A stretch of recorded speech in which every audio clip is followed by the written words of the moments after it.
Joining us now, though, is Michael Saylor, MicroStrategy Executive Chairman and co-founder. Michael, it's great to have you on the show.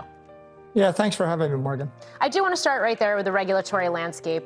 The fact that Coinbase is now filing a petition in federal appeals court requesting review of the decision by the SEC.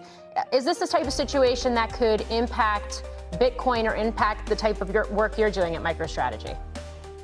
No, there's a lot of uncertainty around the rest of the crypto ecosystem, but the one certain element of the ecosystem is Bitcoin is universally acclaimed to be a global commodity or an asset without an issuer.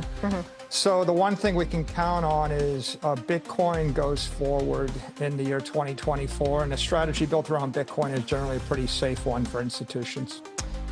New rules, speaking of regulations, recently announced by the Financial Accounting Standards Board, the FASB, that are going to require companies to account for cryptocurrencies like Bitcoin at fair value. Set to go into effect, these rules, in the next year or so, but companies can begin to apply them earlier than that. How is that going to affect MicroStrategy? You know, we welcome fair value accounting. It's gonna create much more transparency and clarity in P&Ls and balance sheets for any companies that are holding Bitcoin.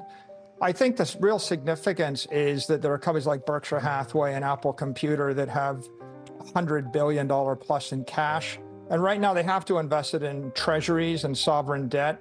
And with this change in fair value accounting, you're going to have a commodity that's valued as fair value, and it becomes a legitimate treasury reserve asset for publicly traded companies.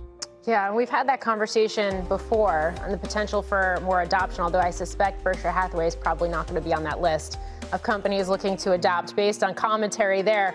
I do want to get your thoughts, though, on Bitcoin and the rally we've seen just in the last 2 months or so, since early October, up something like 56%. What do you attribute that rally to?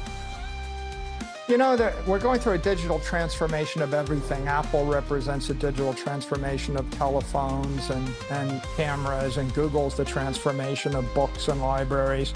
Bitcoin represents the digital transformation of capital. 99.9% of the capital in the world is tied up in real estate and stocks and precious metals and bonds. And so we're 0.1% transformed. People, as they get educated on digital assets, are realizing that they ought to be allocating more and more of their capital to this digital asset. And so they're moving from 0.1 to 0.2%.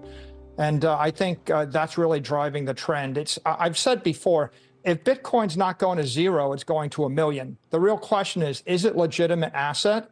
If it's a legitimate institutional asset, everybody is underallocated to it. So along those lines, how much is the possibility of a Bitcoin spot ETF contributing to this recent rally? Geopolitics, risk on rally?